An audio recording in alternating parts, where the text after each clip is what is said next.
Welcome in to episode 334 of this Sources Say podcast, your go-to Kentucky basketball and recruiting podcast on the growing KSR Podcast Network. I am your host, Jack Pilgrim of Kentucky Sports Radio. Very excited to be joined once again by the one and only Sean Smith.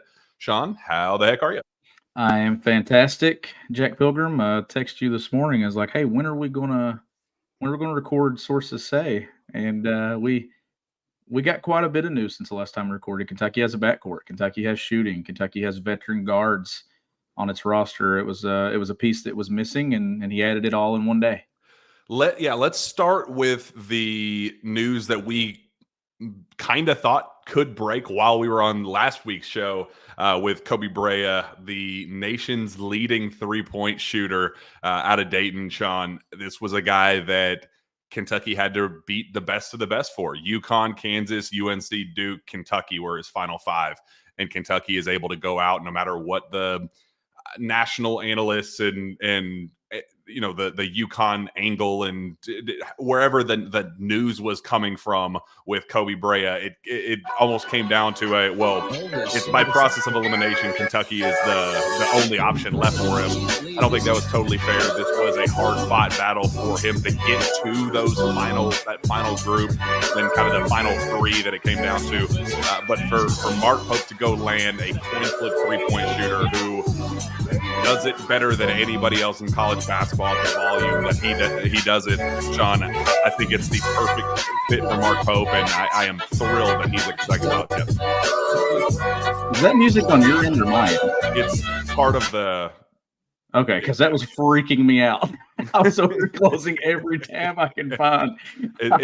I hear that song in my sleep because whoever has this YouTube page does that song for he cuts these highlights for every single transfer portal target, and he has it up 5 minutes after these kids enter the transfer portal. It blows my mind. He must have just every kid in America have highlights cut for him with all of their synergy stats, what they do on catch and shoot, corner threes, what they do in transition, points per possession, all of the advanced numbers. He has them ready to go the second they announce they're entering the transfer portal. So thank God for this guy, because he has made my life so much easier over the last several weeks. But Koby Brea is about as good as it gets for what he brings to the table. Sean. Yeah, if you could have seen me on camera, my mind was going 100 miles an hour just then. I was looking all over the place trying to get that to stop playing. But no, like Kentucky, I mean, that's the piece, right? Like that's the one that we were talking about last week that we were watching, and they got him, and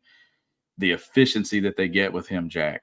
Like they get a guy that took a high number of threes and made a high number of threes, didn't take a lot of twos.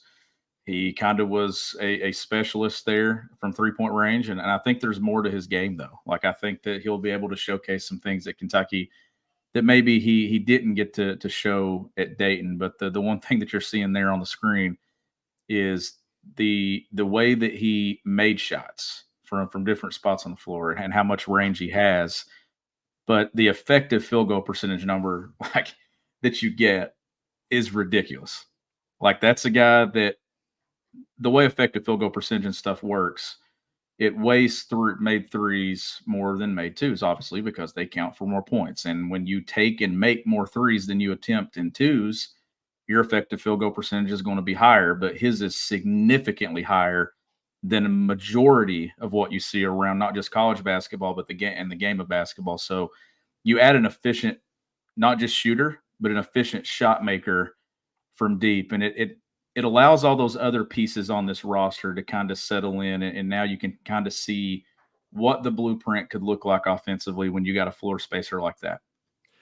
Like 83% effective field goal percentage on catch and shoot threes, 100th percentile in college basketball. Like what he does at his best, nobody in college basketball touches. And I love the quote that Mark Pope gave after his signing. By the numbers, Koby Brea is the most efficient mid to high major player in college basketball in the last decade. Like that that is such a baller quote to have about like to have that by your name, to be associated like, hey, what does Koby Brea do? Well, he's the most efficient player in the last decade in college basketball, like at any level. I think that's just the coolest thing. He's the best returning shooter in college basketball next year. Koby is a dangerous man who is a great human and with an incredible family. He will be key in allowing us to play the style of basketball that we love the most. Koby and this group are going to take Big Blue Nation on an incredible ride.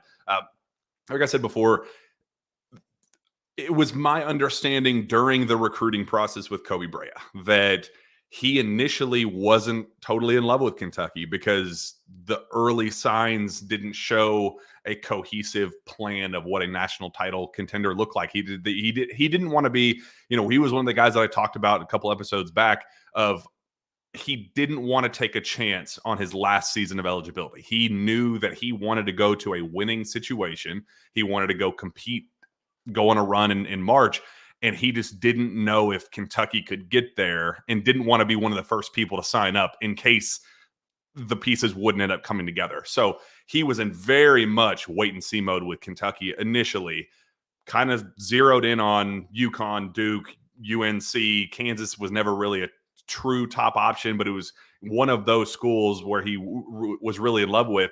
But the way the roster came together and the pieces kind of fell into place leading up to Brea's commitment, it kind of allowed Mark Pope to regroup, go back with another follow-up pitch with Brea and said, okay, well, what about this? We kind of have the front court set. We have the wings. We have a pretty dang solid core. Why don't you come and be our three-point specialist? Where there is a clear role for you that we desperately need and nobody else in college basketball can do it at the level that you do, there's a pairing here. There's a match. Let's just make this happen. So it says a lot that Kentucky was able to slide back in. And there was some talk behind the scenes that he may have, overplayed his hand a little bit in the NIL realm of, maybe had a pretty significant asking price initially. Some schools kind of pulled out because they couldn't afford him. And it was kind of just a nice situation to unfold for Kentucky where they may have even gotten him at a discount because some of the other schools that were all in on him, again, 5 finalists, the biggest blue bloods in college basketball, some of them had to pull out for NIL reasons. You put yourself in a position to where you get the best three-point shooter in college basketball, maybe at a very, very slight discount, but he's not a discount player. He's a guy that everybody in college basketball wanted for a reason. I like that Mark Pope specified by saying he will be key in allowing us to play the style of basketball that we love the most. He is a Mark Pope basketball player through and through, Sean. It absolutely is. And when you turn on the tape and you look at it, you see that Kentucky is going to be able to do some things that Mark Pope wants to do and that he did at BYU. Like, he fits the makeup of what he's looking for in a wing. But when you looked at how this roster was pieced together, we talked about it the last few weeks. Like, they clearly went out and got a defensive presence and kind of found an identity there in the portal with adding defensive-minded pieces to the roster, some physicality there. We kept talking about, well, you just got to check off boxes. Check this box here. And you didn't have to check them here and then come check this side and then check that side. They started kind of just all grouping it. And then we start looking, okay, well, where's the shooting going to come from? And then we've asked the question, okay, who's the dude going to be? And things like that. And I kept talking last week about the system's going to be what produces the dudes, not just the dude. It's going to be the system itself is going to be the strong point. But when you get Brea and you get a guy who understands what his value is and what he brings to the game, doesn't turn the ball over, values possessions, makes shots, we're not talking about a guy that shoots 13, 14 threes a game. Like, his efficiency is in about 6 attempts. So could that climb? Maybe in Mark Pope's system. If you're shooting the ball that efficiently from 3, probably don't mind you taking 10 a game. But overall, just what he adds, spacing the floor, not just from 21, 22 feet, but we're talking 24, 25 feet, the ability to knock down deep threes. Jack, that quote that Pope talked about, extending out and making you guard even further defensively. He is that guy that fits that, which then allows these bigs and these guys that can touch the paint to have more room to operate and do what they do offensively. That makes all these the Lamont Butlers and everybody, even better basketball players at Kentucky. Like when you put it all together and you look at it, now you can start to kind of envision what Kentucky can do now that they have shooting added to this backcourt. That was followed almost immediately, like 2 hours later. Kentucky then goes out and adds West Virginia's Kerr Kriisa, who that was a polarizing ad. Like that was one that college basketball diehards love him or despise him. Like there is no in between with Kerr Kriisa. He's kind of become the villain of college basketball. He's like a walking meme where he talks endless trash. He takes crazy shots. He will get into it with other players. He'll argue with the refs. He is a character, but also really darn talented. He has his flaws. He has his downside. Turns the ball over way too much, a defensive liability at times. But at his core, he is a shot maker and a playmaker.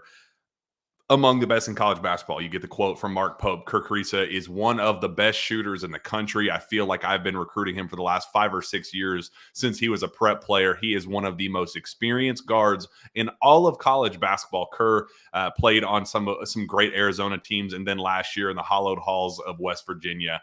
He has a competitive spirit that overflows in every way conceivable. Kerr will have a massive impact on our team on the court and in the locker room. Kentucky fans are going to love his bold personality. Bold is the perfect way to describe him.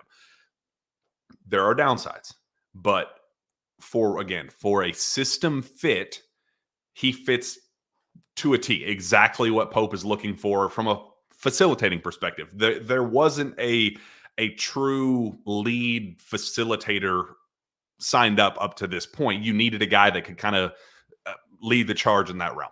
So to add him, understanding that, okay, we're going to have to minimize some of the downfalls of his game, but there's a lot of stuff in there to maximize in this system.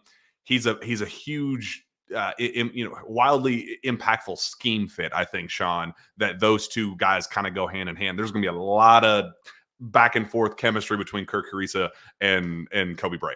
Yeah, there is. And it goes back to what I said last week.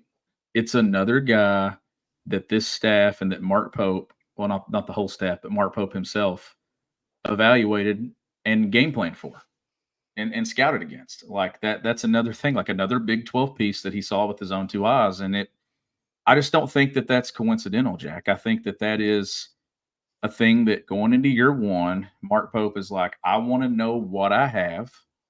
I want to know where I'm going and who these pieces are, especially with building my first roster at Kentucky. So he's going out and getting guys that he's familiar with their game and what they can do with their strengths and their weaknesses. And I think that he looks at these pieces and maybe sees their weaknesses and is like, okay, I can help correct these weaknesses because I know how valuable they are in the areas that they're good at. And when it comes to Kriisa, we're talking about a guy that has a ton of starts under his belt. So 99 career games played, 93 career starts. And it's not at low major programs. It's at Arizona and it's at West Virginia. A 1-seed Arizona team. A 1-seed Arizona team. A Pac-12 championship 1-seed Arizona team. Shoots it well from the free throw line. The 3-point percentage this season at West Virginia, I know in only 23 games, Jack, was 42.4%, which was the best of his career. Took a high number of threes. 238 as a sophomore, 227 as a junior, and then 144, obviously, this last season at West Virginia. But that season was definitely his most efficient from there. So another guy that can make shots. You mentioned the turnovers, but the assist numbers are up. So kind of, he can facilitate a lot of stuff in middle ball screen. I think he's going to be able to see and hit these bigs rolling to the basket and kind of see the floor with some vision there. But the ability to knock down shots, he plays with an edge that I think that this team is going to need. And just another veteran guy that has played a ton of college basketball. I mean, we're talking about a program here, Jack, that we've been talking for years about how young they were and that they weren't maybe ready to win some of those games in the Champions Classic in November and maybe early December. That is not the case anymore. Like, this is a roster that's going to be significantly older, but not just older. It's older and experienced. It's got a lot of starts and a lot of college basketball under its belt and a lot of successful programs. And that's a kid that caught a lot of flack last season by West Virginia fans. West Virginia fans will admit they kind of hated his guts. Like, he was it was a losing situation for him. And he is kind of the guy that when things weren't going well, some of the, he matured a little bit, but some of the, like, I have winning in my DNA and I know this team stinks. So a lot of those bad shot selection, turnover prone, bad decision making, the, competitive flair doesn't work with your fan base when you're fired up and, losing basketball games. Like, it works in your favor when the team's winning, like he was a fan favorite out in Arizona. But when you're in a losing situation, some of those same passionate traits comes across as bad teammate, those sorts of, stereotypes. So it's kind of one of those, that's why it's a polarizing thing where if things go as planned for Mark Pope and you can kind of recreate some of that magic out in Arizona that he was as their lead guard, he can be a really, really strong piece on a very good team. If the wheels come off a little bit and things spiral south, that's where you could get into trouble. But I like that a coach doesn't envision that scenario unfolding for himself. He sees this as a winning situation, so he wants to go get a guy that is the most passionate in college basketball at winning basketball games. So it's a risk. There are some downsides. There's a reason why it wasn't just a unanimous positive, reaction to his addition. But again, I don't see him stepping in and being the guy who's going to play 35 minutes and take 20 shots a game. That's not who he is. And if that is him, then it is a losing position for Kentucky. And then you will get some of those downsides of him. If he is a role fit and a scheme fit type of guy, I in my opinion, I think Mark Pope has added roster spots and rotation guys 3 through 11.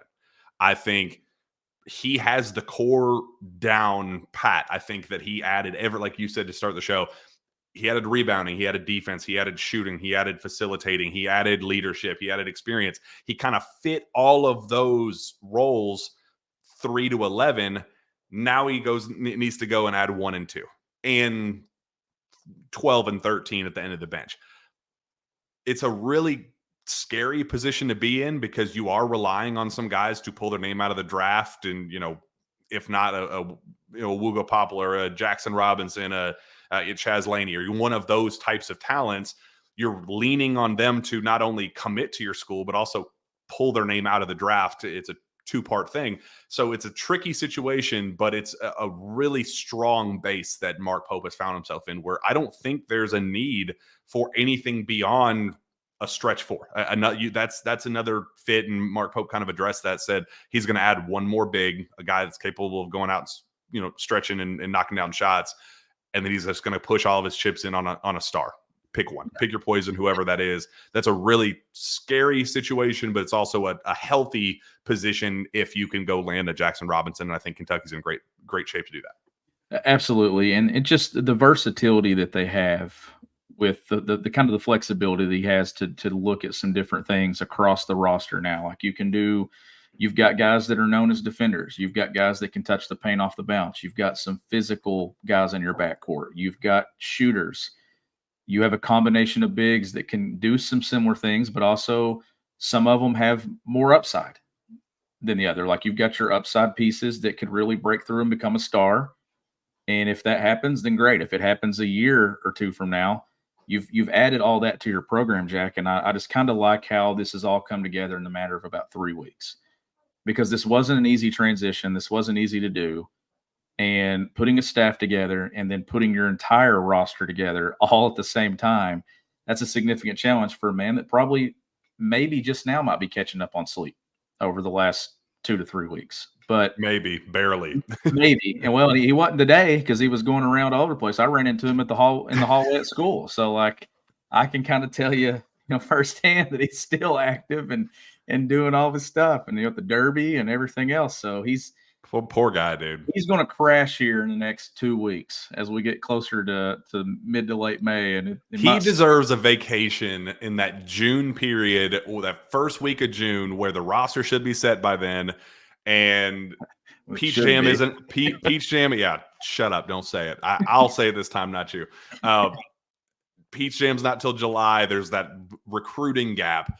He's going to deserve a vacation where he disconnects, you can't reach him, he will disappear, and everything else will be run by the other support staff still back in Lexington. He is going to deserve that, because I was told that this dude wakes up at the butt crack of dawn and doesn't go to bed until the very, very, very end of the day.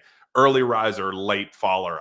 I don't know how he does it. He is all gas, no brakes, and it's working. I mean, he's filling out a roster better than anybody I think could have imagined walking into this, knowing the hurdles that were going to come with, okay, we're going to lose the entire recruiting class. You're going to lose the entire roster starting from scratch, ground up. For him to do what he has been able to do in such a short amount of time. I mean, we have more players on our roster today than we did last June. I mean, that's insane to think about, but it's true. We're farther along today than we were at this point under John Calipari, with an actual foundation set back last June. And lost an entire recruiting class outside of Travis Perry. Like, that's the other thing about this too, is there wasn't a recruiting class to fall back on to go, okay, I'm bringing this with me. Like, I mean, obviously, you get Colin Chandler, but there wasn't those 4 or 5 or 6 pieces that last summer, those were the only names that you knew you had. And possibly a couple more here and there in the transfer portal and things that decided to come back, but it's different. But what I was getting at a moment ago was just the different pieces that he has. Like, she's got plenty of shooting now. He's got plenty of guys that can do it off the bounce. Can those guys that are known as drivers and paint touchers, can they be even more efficient with guys like Brea and Kriisa and stuff on the roster that can stretch the floor? Does a role for Kerr Kriisa change by playing at Kentucky with a different combination of players and talent? Is it less with the ball in his hands, and maybe is it making shots and taking open threes? I don't know. So those things we can't really answer right now, because we can only kind of look at what they have been in the past. But I'm assuming that some of these guys, Jack, the roles and what they are and what their identity has been will still be a key part of what they are at Kentucky. But some of them, I think, are going to be asked to do a little bit more because there's more to their game.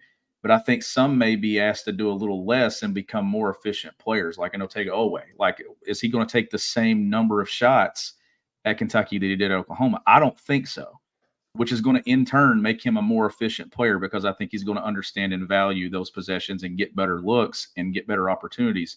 Does a Lamont Butler end up shooting a higher field goal percentage from the floor at Kentucky than he ever did at previous places? So those are things that I'm looking for that are maybe questions that we can't answer now, but that's where Mark Pope's system comes into play. And if you play in this system, it can produce efficient offensive players. And that's why I think that everybody on this roster is going to have an uptick in what their numbers look like, just being in that space and being in that system where you have high IQ basketball players making read and react decisions. And I want to combat, there's a comment that from Peanut BT Posse. I don't know what that sounds out to, but it said, what happened to 5 out? We only have one legit 3-point threat. Second part of that, just not accurate. Kerr Kriisa is a shooter. Koby Brea is a shooter. Travis Perry is a shooter. Colin Chandler is a shooter. Andrew Carr is a shooter. You could probably pencil in Carr, Kriisa, and Koby Brea as, high-level rotation impact guys. We'll see what happens with the other two. We'll see how Colin Chandler comes back from his mission, which he came back a couple days ago. I think that's pretty awesome that he's back and ramping up the workouts. I know there's a lot of excitement about him around the program, and we'll see what happens with Travis Perry. There is an opportunity for him to have a role as well. But those guys, there are elite shooters on this roster. And the one thing that you touched on that we need to continue to stress and double down, Mark Pope added guys with high level efficiency in catch and shoot. Yes. Catch and shoot guys. Yeah. Lamont Butler graded out, maybe not overall as just a pure shot creator for himself from deep, but as a catch and shoot specialist, he was sensational. Yes. Otega Oweh, exact same guy. You talk to the people around him, they say, well, he's not a great guy at creating his own 3-point looks, but in a catch and shoot where he's in stride, in rhythm, kind of what you referred to with like DJ Wagner last season, an in rhythm shooter, he's tremendous. That's where analytics come into play. Yeah. That's where analytics play into this. When you use analytics and you use advanced analytics and numbers and film, like the numbers you're talking about, Jack, then you can get guys shots and get guys looks, and then you put them in situations to where they're most successful. And then if you understand, okay, I am a better three-point shooter when I am feet are set and I'm off the ball than I am coming off the bounce. Guess what? We take more standstill with our feet set threes than what we do off the bounce. Or you work on that area of your game even more to add to it and add more value to what I can do in those weak areas. So that's where analytics come into play. And that's where I love the fact that Pope is all in on that. Because at this point in the game, there is way too much out there that you can use to your advantage. And if you've got the right guys in place that's their role on a staff, then it makes these players significantly better basketball players, and it puts them in positions to succeed. What I like most about this roster, though, is not the offense. It's not the shooting. It's not the passing ability. It's the fact that he's added defense. You're going to hear me this summer talk more defense than I am offense because I'm not worried about what Kentucky's going to do offensively. Mark Pope is going to have one of the more efficient offenses in college basketball. I trust his system. I've seen it with my own two eyes. When you turn on the tape, he's going to put guys in positions to have success on that end of the floor. He immediately addressed the two areas that Kentucky needs to be good immediately: physicality and defense. It has been addressed, and they have it all across this roster, Jack. This is going to be a team that's going to defend better than I think that we've seen the last few years at Kentucky, which in return is going to put them in the upper half of the league right away with a chance to have success and be a solid tournament team. Does that mean a national championship in year one? No. Does that mean a Final Four in year one? No. But I think that they're going to have a toughness about them that's been missing. You add that to an efficient offense, then I think that you could settle in on a KenPom team that you feel good about winning some tournament games a year from now. I think Ali Khalifa and the way he was used at BYU is the perfect example of why we should not be concerned about an Andrew Carr, about a Amari Williams, about a Brandon Garrison, even, because those are all high-level passers. Mark Pope won't shut up about how elite they are, and he sought them out specifically for their passing abilities beyond the defense or shooting or whatever. If you watch the way Ali Khalifa was used this past season at BYU as a just pure court vision facilitator, but while knowing that he was an absolute liability defensively, an absolute liability as a shooter, could make the occasional catch and shoot shot, which is kind of what we're talking about with some of these other guys, where no, on paper, he is not a shooter, but he makes shots because the system creates them for him. So look at that. That is the worst case scenario. And Mark Pope made him look like one of the best transfer portal transfer options in the portal. Now go get high-level talent, McDonald's All-American level talent in a Brandon Garrison or whatever, and you're going to get a similar vibe, but kind of what we talked about. Don't recruit BYU players here. Bring in Kentucky-level talent that can run the same system. I think that's when you think of what Ali Khalifa did out of the Zoom and some of the different actions that were run through him as a facilitator, think about that when Mark Pope talks about how much he values passing out of the bigs and how everything else will run around them, and the open looks that are going to be created for Kerr Kriisa, that are going to be created for Andrew Carr, that's going to be created for, Koby Brea, of course, of all people. It's a really, really good position to be in, that you just have to kind of trust the system and know that the scheme fit is there. And this is a staff and a head coach that when you go back and watch the last couple of years at BYU, they really excelled in understanding how to adjust on the fly in games and take advantage of what other teams are doing defensively against you.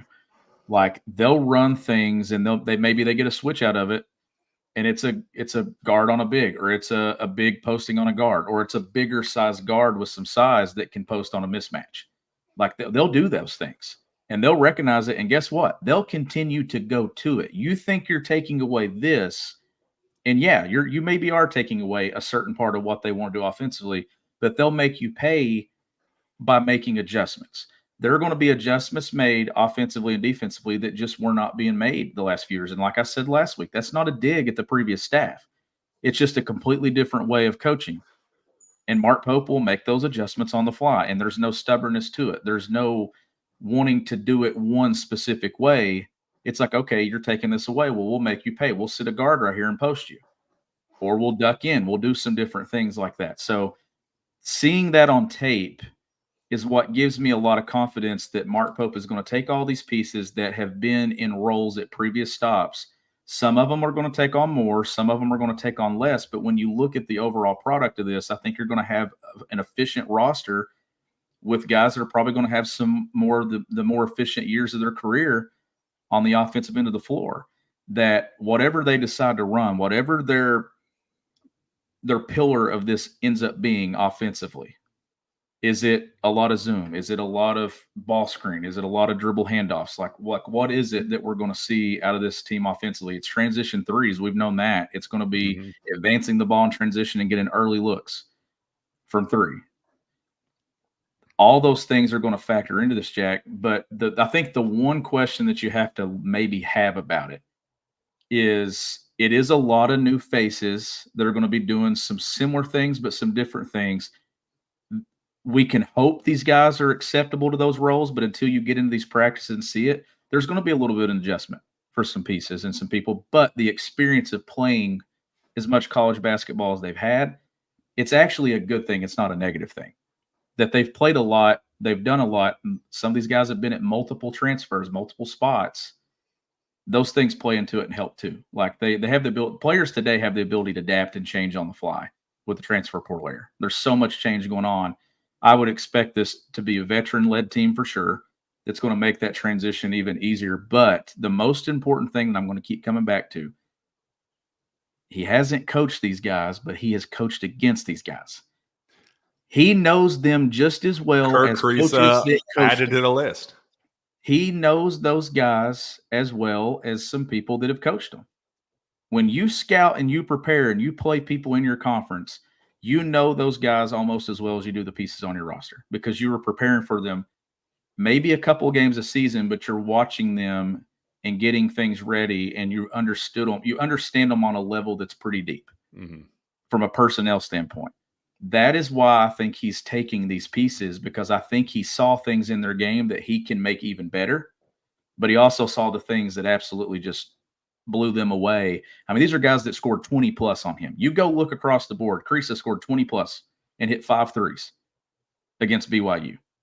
Like, these weren't guys that laid, just eggs against them like a big goose egg in every category. These are guys that literally went out there and played some of the best games of the season against Mark Pope. And he's thinking, okay, 1 year, maybe 2 years with these guys, I want those pieces to build my program and jumpstart it. And then we go after what we're going to do recruiting-wise in high school and the transfer portal, because whatever it looks like this year, Jack, I think it's going to look different in year 2 and then maybe be established by year 3. But right now, this is the immediate path to winning with what he was handed, and he was handed nothing. So this is his path to winning, and I think it's the right approach.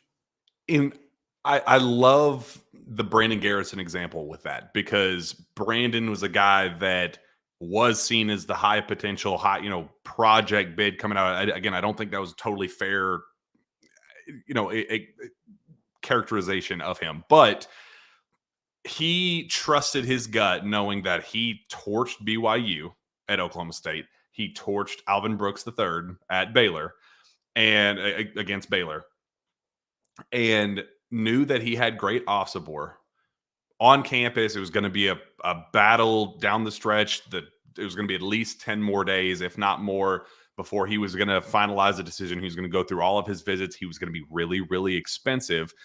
And Pope had an opportunity where Brandon Garrison calls and says, hey, my gut's telling me Kentucky. I think I want to be here. And Pope says, you know what? Let's just do it. Let's just call it off right now. Let's get you signed, sealed, and delivered.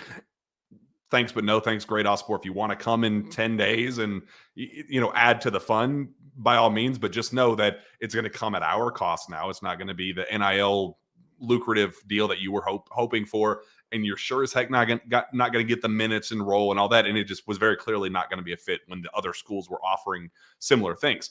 That was a gut call, because there was in-game real-time evaluation by Mark Pope. He saw him with his own 2 eyes playing the Big 12 and said, look, I'm I know Great Osborne's putting up God numbers out at Utah State. I know on paper he is as good as it gets.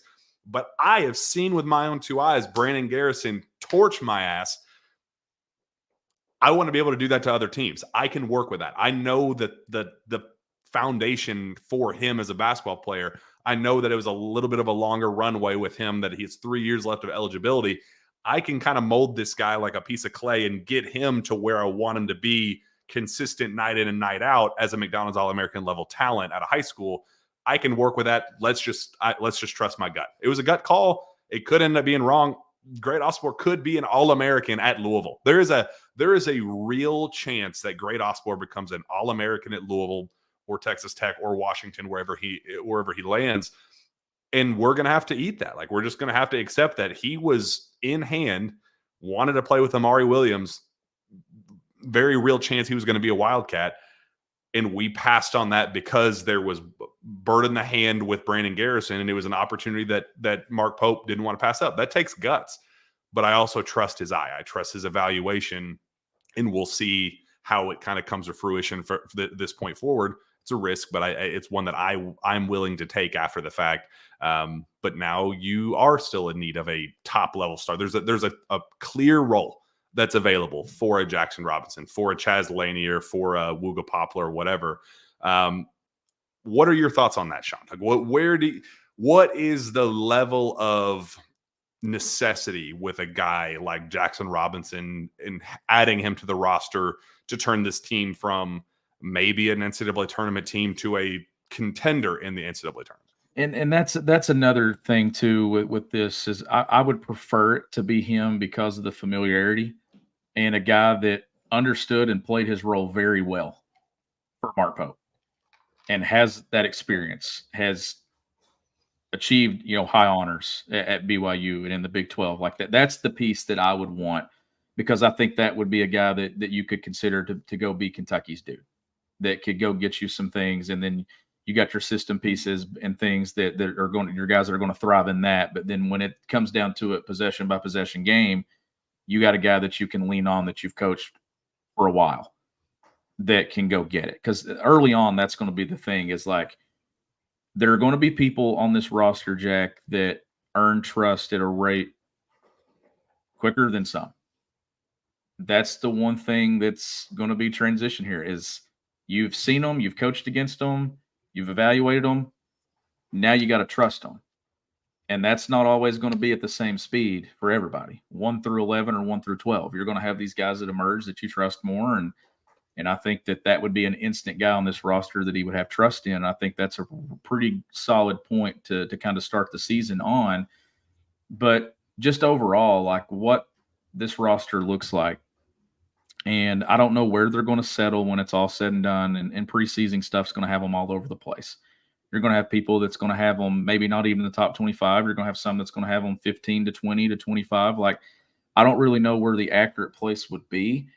But from a veteran standpoint and the veterans that they have, they've got a lot of guys that have played a lot of basketball, that know how to win, that know how to be successful, that can do it in different ways, that I think just the flexibility that they have here, offensively, defensively, rebounding, physicality, like they check off so many boxes to me.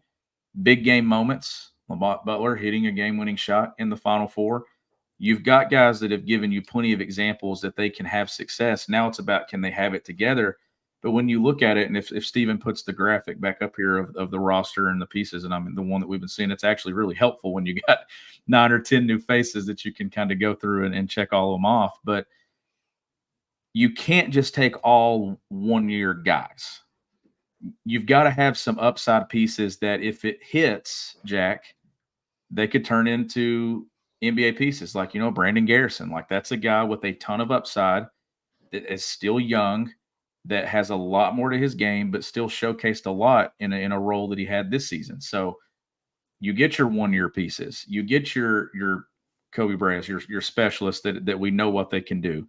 You get your Otego Oways that have a couple years of eligibility left. So it's a good blend of what you have, but I think you still had to take some upside pieces. Colin Chandler, another guy with a ton of upside that can develop in this program.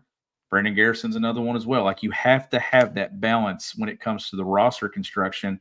And that's where I think that fans are going to like this move of a head coach even more as it goes on, is I fully believe that Mark Pope can touch all areas of roster construction. He can recruit elite high school talent. I think that's going to happen at a place like Kentucky.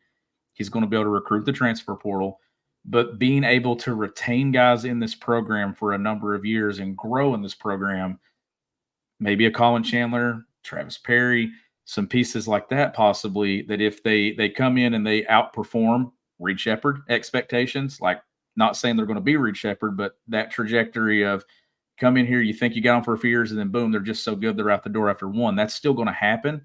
But I think that the way that this roster comes together, I think Mark Pope's going to be able to kind of have different areas of how he pieces them together over the course of the first few years he's at Kentucky.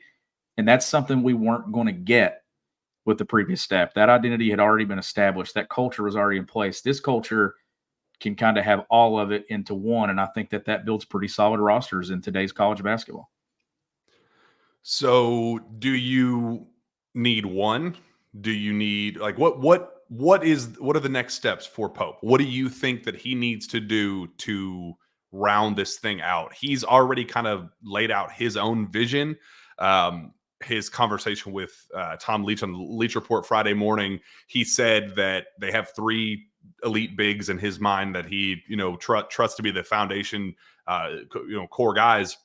But he said he's going to go add, if, God willing, that his goal is to go add one more stretch big, another 3-point shooter at the, he kind of said a 4-3-5, just a versatile 3-point shooting forward.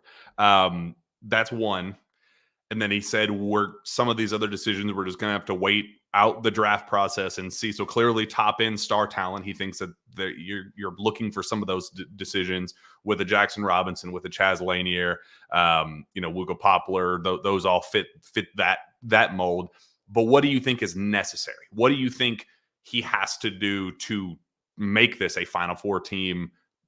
Is it one? Is it two? A couple? How do you think these last 4 scholarships should be used? I certainly think that you use as many of them as you can, because I don't think you ever just assume you got enough. Like, how many guys right now currently on the roster? Is it 9? 9 with four scholarships left. I'd like to see this thing get to 12. Yeah, I mean, you don't have to stretch it to 13 if you don't want to. Like, if you want to leave one there and maybe there's something mid-year, I don't know. Like, I don't know what you look at there, but to me, it's getting to 11, but I'd feel much better if it gets to 12. 12 scholarship guys on this roster. I think, as you said there a moment ago, a guy like a stretch 4, but maybe would feel even better if that's a guy that has the flexibility to play some 3 and some 4, that can shoot it, but also with the ability to defend and has some size to him as well, like a longer wing piece that can also has some size enough to slide to the floor, but the versatility to play both.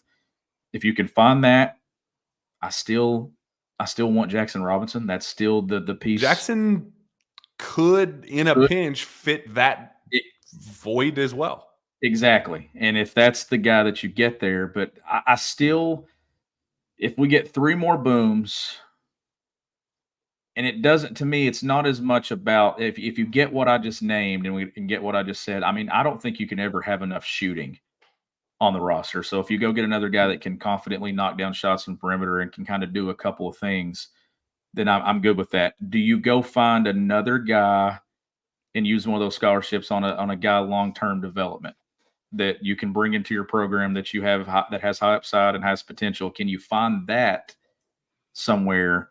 I'm okay with that too. But to me, it's about numbers this first year. Get it to 11 or get it to 12 for sure. And I really like what you got, because you have options then.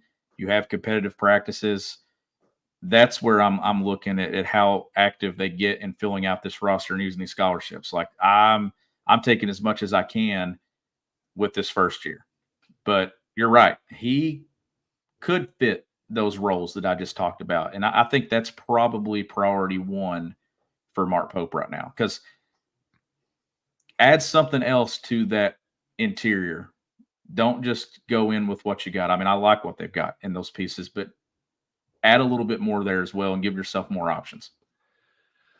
I think Jackson Robinson, no matter what, is a must. I think that he fits so many different. He wears so many different hats from a versatility perspective. Wearing different, shot maker, creator, defensively has the length to guard multiple positions. He's a guy that fits. Again, there's a reason why he was Big 12 Sixth Man of the Year last year under Mark Pope. As good as it gets, doing just a ton of different stuff. I love him. I think he's a star. I think he would be a star at Kentucky. But what I love most about him is that he isn't a guy that needs 20 shots to get his game off. He isn't a guy that needs to play 35 minutes. Again, he was Sixth Man of the Year. Like, he kind of has the same vibe that Antonio Reeves gave off in year one at Kentucky, where he showed the flashes, more so just about kind of putting together the consistency. I think he has an All-American jump in him. But he also doesn't need to have the minutes and the shots to be a star. And I think that also opens the door in Pope's system in general, where he does run a deeper bench. He does play 12 guys. Nobody on his roster the last 2 years have averaged more than 30 minutes a game. He fits there's a window of shots in minutes and touches, and the rotation is just different than a lot of teams we see. There is a role for a second star. I do think that your first priority is to get Jackson Robinson, and then say, what do we have left to lose on a guy like Chaz Lanier? What do we have to lose in his recruitment? And if you miss out on him, then circle back with Wooga Poplar and say, hey, you're going to get shots. You're going to get touches. We can catapult you on a competitive roster looking for the NBA. You want to, kind of have a little trial run for the NBA, see what it would look like on this level of platform. Let's see if there's a pairing there. Let's see if there's a match there. I think that there is space for not just one with Jackson Robinson, but two, and you put yourself in a really strong spot if you can get Jackson Robinson to commit quickly and then just push all of your chips in on one last guy on top of just the secondary role players to fill out the end of the bench, however many you want, 11, 12, 13, whatever. But you're in a really, really strong spot where if you land Jackson Robinson, you're playing with house money at that point moving forward, because I would be confident with him as your one. But if he's a 1 or 2, 1A, 1B with somebody else, then you can really start getting serious about this team as a top 10 preseason, top 25 team. You can start dreaming big about them potentially making a run in March. That's what Mark Pope says his goal is. So that's kind of, I think that's how he's going to try to wrap this thing up. But I think the one thing that we've reached a point here to where at first it was all, man, this isn't moving. This isn't moving. Like, Kentucky's not got anything. There's only 2 or 3 guys. There's 3 players on this roster. And then over the course of one weekend and a couple of days, it turns to 7. And then you add backcourt pieces all with just in a few hours of each other. So I feel like we've reached the point that the concern is behind us, that we've relaxed quite a bit over the last 4 to 5 days, because we see what could be a successful roster with the pieces that are in place. And now it's about identifying that missing piece or pieces that kind of then separate you from, are you a Sweet 16 team to are you a Final Four team? And that's the transition and pattern we're in right now. That's easier to navigate when you've got what you've got, because now you see your roster on paper and you can take it and you can approach these guys that are remaining and available and say, here is your clear-cut role that we can slide you in. This is where you stack up in our program. I know what you've done in the past. I know what you've been able to do. This is where you fit with us. And you can sell it so much easier now trying to get that than what you could have 2 weeks ago. 2 weeks ago, it was probably a hard sell for some guys. Mm-hmm. It was. Now you can sell it and show it. You've got tape of what you want to do offensively. Those things. I think Kentucky's to me, they're in a sweet spot here, because you feel good about what you see. I feel really good about the pieces that I see right now. That 2 weeks ago, when we had all these unknowns and uncertainties, we didn't know how to feel. Like, we were all hopeful and re-energized from Pope's introductory press conference at UK, but that's all we knew. Now we know that they can go toe-to-toe. They can get guys and get it done quickly, and they can get guys without them even coming to campus to visit. Like, they've had some big flexes. over the last 2 weeks. But now you got a chance to really flex again and kind of get that missing piece or pieces that then take you from a hopeful second weekend team, or maybe a confident team that gets second weekend, to a team that can get to the final weekend. I don't want to put unworldly expectations on year one, but I like where we're trending here, and I like the way that the staff is being active on social media. I like that they're going to the airport and meeting guys. I love that he's interacting with fans in multiple places, and the pictures that I'm seeing and things like that. Like, he's doing all of it right early. He's also doing a lot of this recruiting thing right too, Jack. He's checked off a lot of boxes for me as a guy that is earning a lot of respect, not just as a coach, but on the recruiting trail as well in college basketball. Let's see what he does with this missing piece or two here. I'm confident they end up getting what they want. And when they do, then I think the overall product of what you're seeing, some national media guys, I think then you kind of settle in and kind of identify what Kentucky can be. But this is a team that's going to have, I don't know what the floor and the ceiling is going to be when it's said and done, but I think it's going to be a team with the veteran pieces that it has, that it's going to be intriguing to follow, that it wouldn't shock me if they outperform what some people think. I don't think they're going to underperform, though. I think that they're going to have too many older guys that have done it. I think this is going to be a quality basketball team in the SEC with a chance to physically will itself to victory in some tournament games that they haven't been able to do the last few years. And I think my favorite part of the social media, handshaking and shoulder rubbing and baby kissing and all the stuff that Mark Pope has to do, my favorite part of that part of this offseason has been the booms with Cody Feger. I was told the players send him what they want the GIF to be. Like, they send it to him saying, hey, this is they handpick their boom GIF and say, this is what I want my introduction to BBN to be. I think that is the coolest thing in the world, because it gives you, it's not much. It's just a little nugget, but it also gives you a first glance at what these kids' personalities are. And you get a Kerr Kriisa. He wanted his welcome to BBN to be Danny DeVito walking away from an explosion wearing a puppy sweater and money falling from the sky. Like, that is, it aligns so much with what his personality is, known as like the villain of college basketball and a walking, living, breathing meme. He literally made a meme his welcome to BBN GIF. It's hilarious. I think that is so funny to me.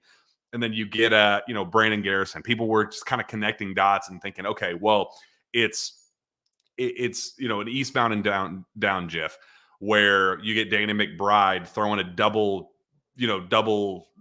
gunshot. People thought, oh, shooter, it's Koby Brea.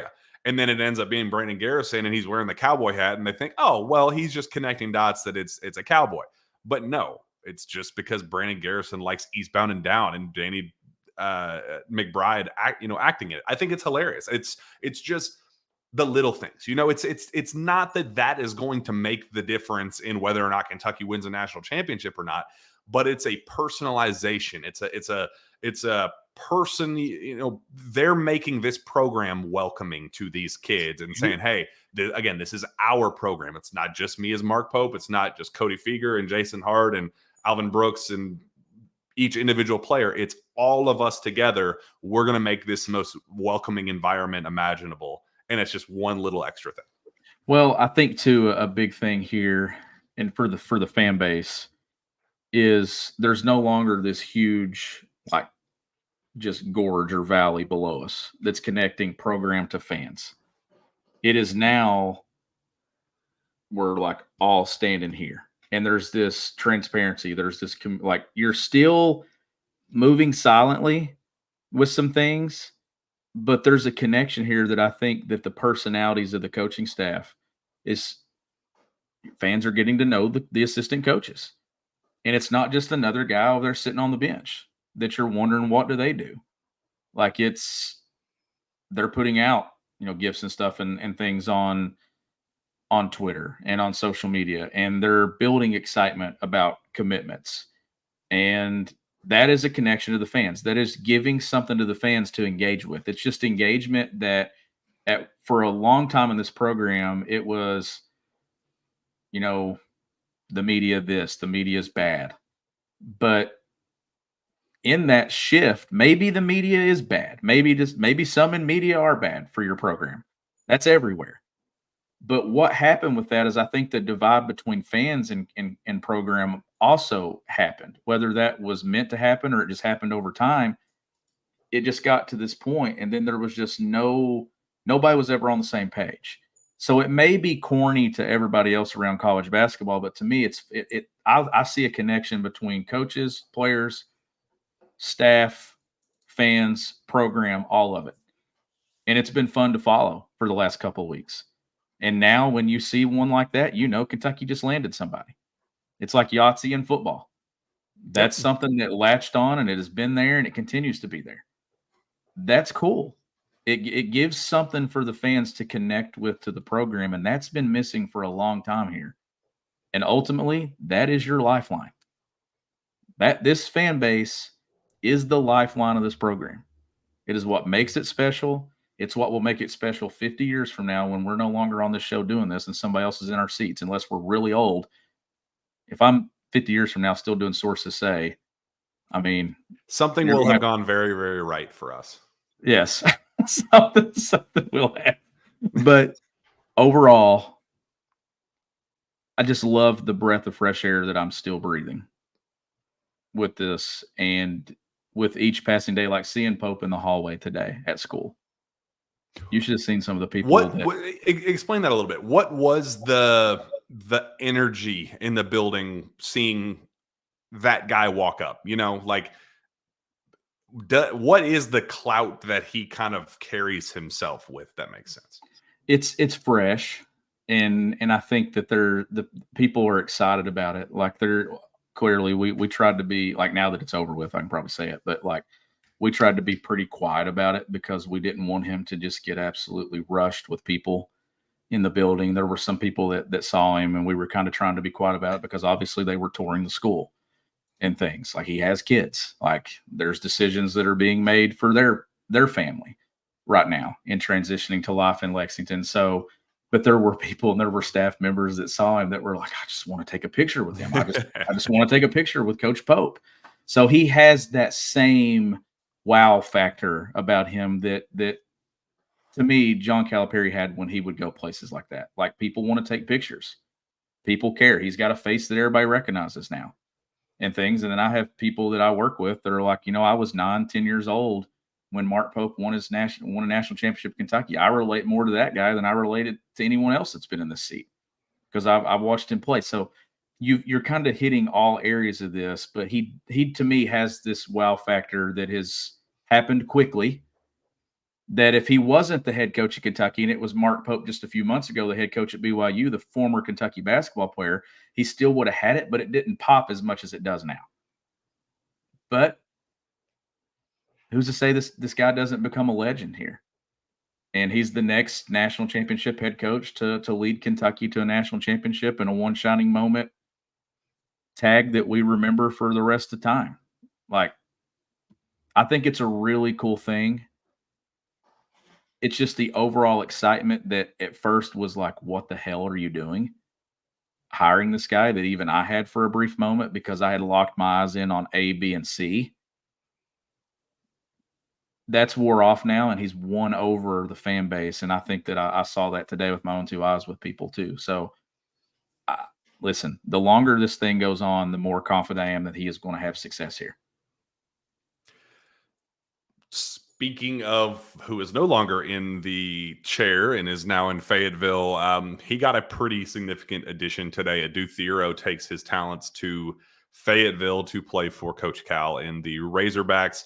That one's a little odd to me. It really is interesting that he was the first guy to enter the portal after the season ended. There was so much talk behind the scenes about how unhappy he was and just didn't think that he got the right opportunities and was kind of mistreated a little bit internally. Felt like he was held to a different standard because for reasons he didn't understand. That's why he entered the portal and was like, man, I need a fresh start somewhere. And he ends up seriously considering UNC, seriously considering Pitt, going back home playing for the Panthers. Instead, he follows Cal down to Fayetteville. What do you think of that move? How much does that help what Cal is trying to do at Arkansas? And how much does it sting to lose a guy like that? I mean, I think it makes sense, obviously, but I mean, if you were frustrated with where you were and you go right back to that same staff and things, I mean, I think you're kind of like, well, how frustrated really were you and things? But that's probably the weird part about it. But overall, from a familiarity standpoint, Dad played for Cal. You've played 2 years for Cal. It's in the SEC. You're going to be a junior. You still have a ton of upside to your game as being a potential pro. So go with the guy that has done it and got you there. It makes sense for both. And look, I mean, Cal's been able to kind of like some guys that he's landed and stuff, the guys from the recruiting class and the players that have transferred and gone on to play at Kentucky, from Kentucky to Arkansas with him. Those shouldn't have been hard sells, even though he was moving to Arkansas and it's not Kentucky, because I still think a lot of those guys picked Kentucky because of Cal and what he had done getting guys to the league. So he's still going to get guys to the NBA in Arkansas and in Fayetteville. That's not going to change. That is still going to be John Calipari. So I think it makes sense. But look, if anybody had been held over, it was going to be really hard on them to transition. Mm-hmm. You wanted to keep Z. You wanted to keep a guy like Adu. Like, I get that. But at the same time, those were the guys that I thought were going to have the hardest transition, as if any of them had stayed. Travis Perry never played a single minute for John Calipari. This isn't a hard transition for him. Sure, you've been recruited, but you didn't really get to experience the Kentucky factor of being in the program and wearing the jersey. When he goes up there and puts a jersey on for the first time in UK, he's playing for Mark Pope. He never played for John Calipari. That was going to be a tough transition for any of those guys had they stayed.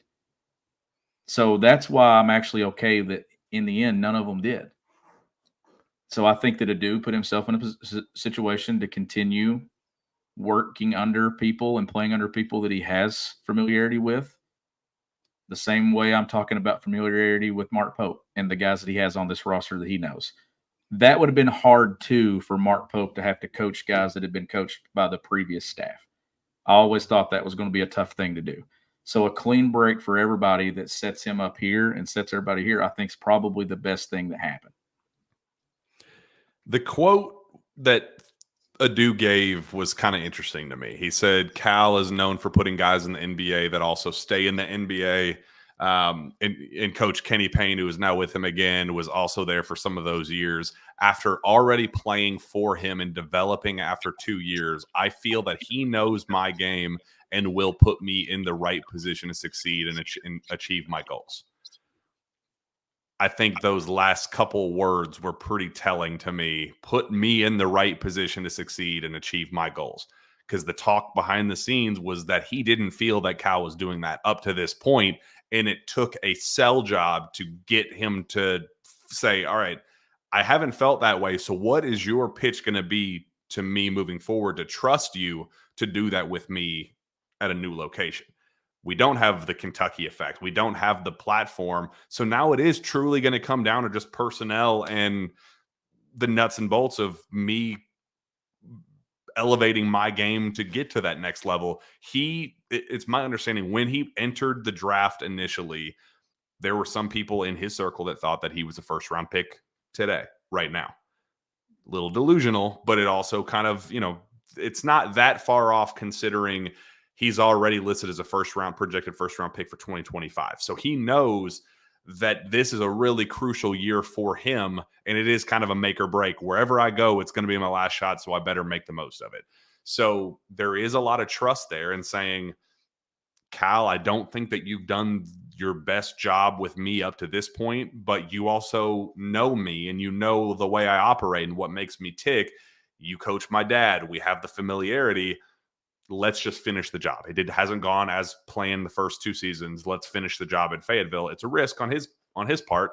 I would have rooted for him at UNC or Pitt, wherever he goes. I'll root for him down at Arkansas, but it is a very strange fit knowing what was being discussed behind the scenes about him not being totally content. And he would have done, I think he would have done fine here. If he had stayed, I think he would have had success at Kentucky. But I just think that, to me, the bigger risk for Adu at this stage, where you are in a position here that you can put yourself to get drafted a year from now, the bigger risk would have been staying put and playing under a new coach that you don't know. And I think Pope would have loved him. I really do. I think Pope would have loved Adu Thiero, and it would have worked, and he would have found ways to be successful. But it's still a big risk, and it would have been a big risk to go somewhere else too. When you're thinking NBA upside potential, even though maybe you didn't feel like you were put in the best situations, you still played for Cal. You still had a role. He's going to need a guy like Adu at Arkansas right out of the gate. So I think that's probably ultimately, I think it was the right decision for Adu to go there. And we'll see if it works out for him. Like, hopefully it does. Speaking of former players now no longer with the program, really interesting draft note that came out this weekend.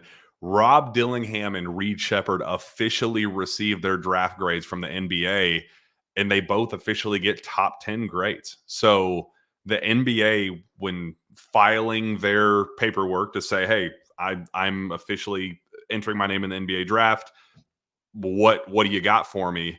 And the initial feedback is you are both top 10 talents. That is so wild to me to know that everything we saw with our own two eyes all year of, man, Rob Dillingham is playing like a freaking top 5 draft pick. Reed Sheppard, I know it sounds crazy, but I think this kid is a one and done, and he's playing like a top 10 pick. He's a lottery pick. Could he go number 1? All of those conversations we had throughout the year of, no way, really? But maybe. I mean, it was just hard to kind of put into words back then, but now we have the evidence to back that up, that the NBA views our 2 coming off the bench talents as top 10 talents, which is really, really, really cool, especially for a guy like Reed Sheppard, who came in not thinking he was going to be at this point walking in those doors. It confirmed everything that we knew all season long. Unfortunately, when it got to a point, we knew that who Kentucky's 2 dudes were in the backcourt, and they continued to come off the bench. That's old news, but they did enough to put themselves in position to be legit top 10 draft picks.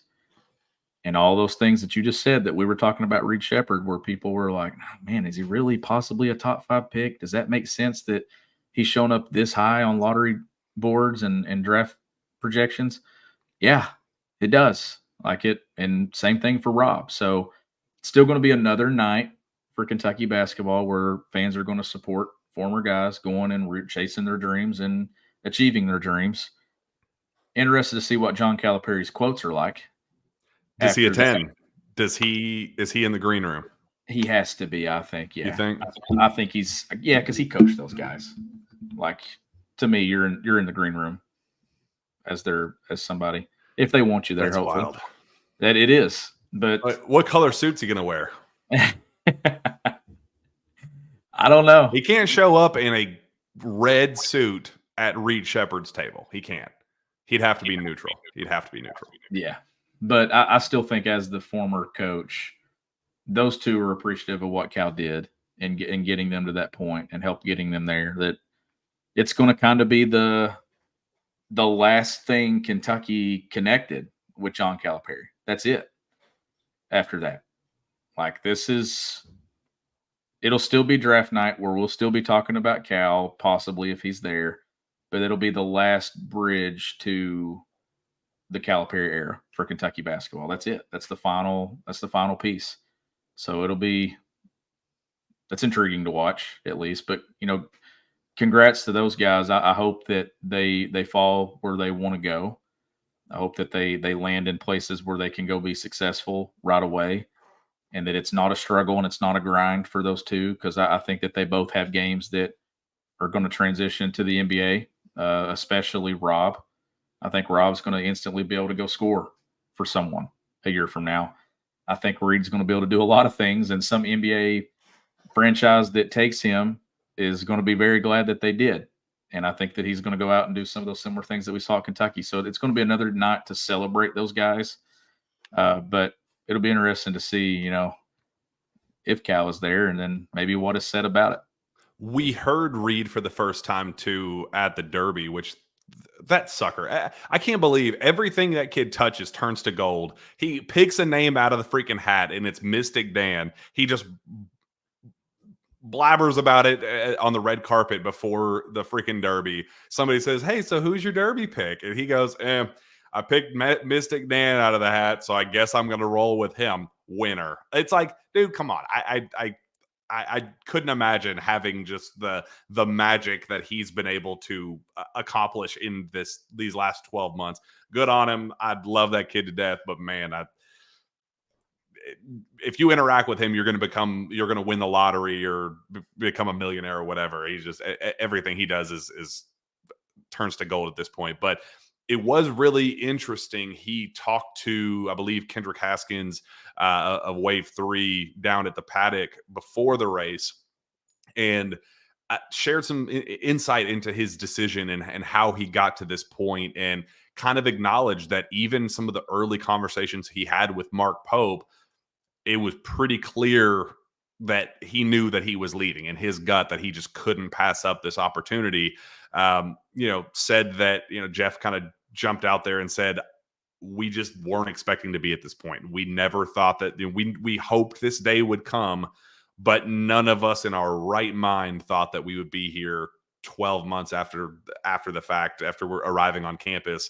And now we're preparing for the NBA draft. He was like, it's a really cool thing for us, but it's also just a bizarre feeling thinking that we walked into this thinking it was going to be a 3-4 best case scenario 2-year plan, and we're out in 8 months. It's just not something any of them in that circle even dreamed of. But to hear Reed actually dive into that and say, like, I kind of have to do what I have to do, but it is what it is. I thought that part was really, really interesting. Yeah, and that would have been the decision had John Calipari still been the head coach of Kentucky. I fully believe that regardless of who the head coach was or coaching change or not, I think you were going to get the same decision. And look, Jack, I think we all knew it when he started showing up possibly number one, when people started writing about can he be the top pick in the NBA draft, and then some putting him at number 3, number 4, like that's when you have this whole, like, everybody's doing it.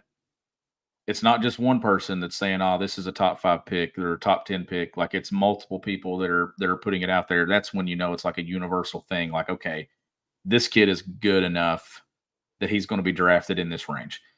And you also have a mental approach here, like a mindset to this, that you come to Kentucky and you didn't think that that's what was going to happen. Then all of a sudden it quickly flips on you, and now you're like thrown into this. You have to kind of sit back and digest that and process it. That's a different process than he didn't think he was going to have to make that decision right now. And then you have to make it. That's not easy. Going and I get it. It's millions of dollars. But when it's your future and you're a legacy guy to this program, and you also want to know that you can go and have success in that league, that's a tough decision to make. It's not easy some people's going to roast me for this. Going and making $10+ million or more seems like an easy decision, but when you've got the ties to Kentucky that you could have made a lot of money still here, but you want to not just go to that league, but you want to stick in it, that was probably a decision that he probably fought back and forth with a little bit, Jack, but I think ultimately he made the right one. I got the exact quote. He said, I'm very excited. It was tough. It was a tough decision for me, for sure. Growing up, it was always a dream to play at Kentucky. Being able to do that this year and not really knowing what to expect, coming in wanting to do whatever it took to win and just have fun with it. But at the end of the day, it was also a dream to play in the NBA. This year was unbelievable. It's something I'll never forget. I'm super excited for the next step. Great answer. Yes, his dream was to win a national championship at Kentucky. But I think some fans are too kind of, tunnel vision approach with that and thinking, well, that's his only dream. Or, no, every kid that's ever touched a basketball, their ultimate dream at the end of the day is to play in the NBA and prove that they are among the best and the best in the world at their craft. And for Reed Sheppard to be, again, we now have an official classification from the NBA of top 10 pick.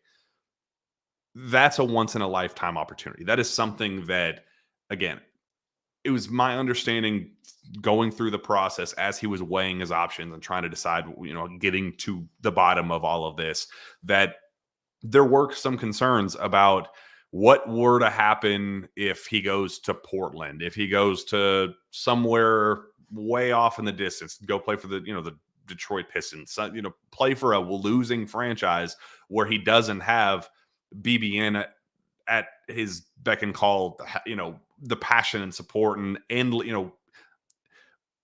endless love for him kind of pushing him across the finish line. What would that isolation feel like? What would some of the secondary stuff that comes with that, would that impact his decision, knowing how much he could make by coming back? And it did become a real decision. Like, it was not as soon as the season ended, it was just a foregone conclusion that he was leaving. He then had the realization after the fact, when the dust settled, it would be financially irresponsible for me to not leave right now. And then it was just kind of just a waiting game to decide when he was going to do it rather than if. But it was really tough for him and weighed on him. And obviously, when Mark Pope gets hired and it's your dad's college roommate, it was the one guy that probably could have changed his decision for him. But at the end of the day, top 10 is top 10, and we're super, super proud of him. He's going to crush it in the NBA. Where do you think he goes? How high do you think he'll end up going, knowing kind of what the rest of the draft looks like, that there isn't just a clear-cut number one? I think that works in his favor, that, kind of a higher floor kid, somebody might take a chance on him earlier rather than later, kind of like what we saw with Casey Wallace this past year. I'm going to say he somewhere in that 4 to 7 range is where I could see him going. Well, does he get higher than that? I think a GM isn't going to take him in the top 3 because he is a risk, because he is, physically, he has his limitations and some of those other things. But I think when there will be a team at 6 that says, I know he is going to be a good professional basketball player. I know he's going to make it in the NBA. He might not be a superstar, but if his trajectory is Derek White with the Celtics, who, as the glue guy for our championship run right now, if that's what his ceiling looks like, that's a really freaking awesome ceiling. And if you were to do a redraft of Derek White's draft, he would be selected in the top 10 where Reed Sheppard is right now. It's a very similar vibe, where he might not be a 30-point per game scorer ever, but that dude's going to contribute to winning better than just about anybody in the league. And I'll overdraft you for that reason. I bet I'll go 6. Who goes higher? Between Rob and Reed? Mm-hmm. Rob, because Rob has the star potential. Rob's a guy that could step in and be a 25-point per game scorer in the NBA. Yep. I do think that he has that upside, but it'll be interesting. It's going to be a wild. I don't think it's going to work out in Cal's favor the way he might in his head right now, having 2 top 10 draft picks, especially if they go top 6 together. If it's 3 and 6 or 5 and 6 or whatever it is. I think it's going to be more damning than he realizes, that the team wasn't able to win anything of substance with 2, arguably the 2 coming from college. I think they might be number 1 and number 2 among college basketball players, especially the guard position. And they didn't start. And they didn't win anything of substance. I think that's going to be a tough look on Cal after the fact, that when the reality hits that's actually where they get selected, I think it's going to not favor him the way that I think I had 2 top 10 draft picks coming off the bench. Well, that's not a good thing necessarily, Cal. We'll see how that goes. Anything else we want to say before we wrap up? I know we went a little bit long, but we needed to. It been doing one a week, but there was a lot happen. We needed to touch on all this stuff today. And we had talked a little bit behind the scenes that we're thinking about going even throughout the off season, as long as news keeps rolling, that we're going to go still a couple times a week. We're going to try to get at least 2 set scheduled shows a week. So we're going to start that schedule. Yeah. Especially with the live period stuff coming up pretty soon and things like that. This is going to be intriguing to follow who they watch and things like that. Because it's a new guy. It's a new staff with Kentucky gear on, sitting at these grassroots events and the UIBL and things. So it's going to make my job a whole heck of a lot easier when I actually know who they're following and who they're watching and knowing who to interview and all that stuff. Because I'll tell you what, Memphis this last weekend for the UIBL sucked. That freaking sucked, because every kid that you talk to was like, oh no, I don't even know who Mark Pope is. I haven't spoken a word with him. I don't even know who the new staff is over there. Very frustrated. That part was very frustrating. So I'm excited in Indianapolis next weekend to be able to just sit there and watch these other kids and see, how the recruiting board is going to shake up. It's going to make my job a whole heck of a lot easier, Sean. Yeah, it definitely is. I'm planning to be there too. So I'll be bouncing back and forth between Hamilton, Ohio, and Indianapolis. Awesome. Well, I believe I have one quick note before we get out of here. The Sources Say podcast is brought to you by Andy Ludicky, myperfectfranchise.net. Andy is a franchise consultant as well as franchise owner and helps people find franchises that fit their skill sets, financial requirements, time to commit, and more. His services are 100% free, and he is here to help. If you have any questions about business ownership, you can learn more and contact Andy anytime at www.myperfectfranchise.net. And Sean, before the people get out of here on the chat, I think some of these secondary shows, we're going to try to make it more mailbag oriented, fan oriented, answer a lot of questions, whether it's on, chaos board questions and, answering specifically from the chat. So we'll have like a newsy show, and we'll have a discussion based show with kind of fan questions and stuff like that. So I think they'll definitely appreciate that as we kind of get into the heat of summer. Yep. And I think those will be fun for sure, to especially answer questions about the roster as it actually starts to be finalized and things. We can kind of dive into some different stuff, maybe talk about how we see some of these guys working in Mark Pope's system and how we think they fit overall, but still a couple of pieces of the puzzle that still have to go and fall in place. Yeah, absolutely. Make sure you go subscribe to KSR Plus. We have a special offer, $1 for 2 months. Code is UK1. There is not a better deal in sight. You go there as you get the first look at intel, discussion with all the KSR guys. Sean's on there, but I'm on there every single day answering questions from fans. That's the place to be right now. So make sure you go capitalize on that very special offer. Make sure you are subscribed to us right here on the KSR YouTube channel. It's been growing at a just ridiculous rate since the start of the offseason and the heat of the rumors and rumblings and all that stuff. So appreciate you guys joining in on the fun with us here on YouTube. Sean, where can fans find your work? You can follow me on social media at _ Coach S. Smith. Got it. Nailed it. You can find me on Twitter as well at Jack Pilgrim KSR. We will be back next time for the Jam Pack Sources Say podcast. We will see you then.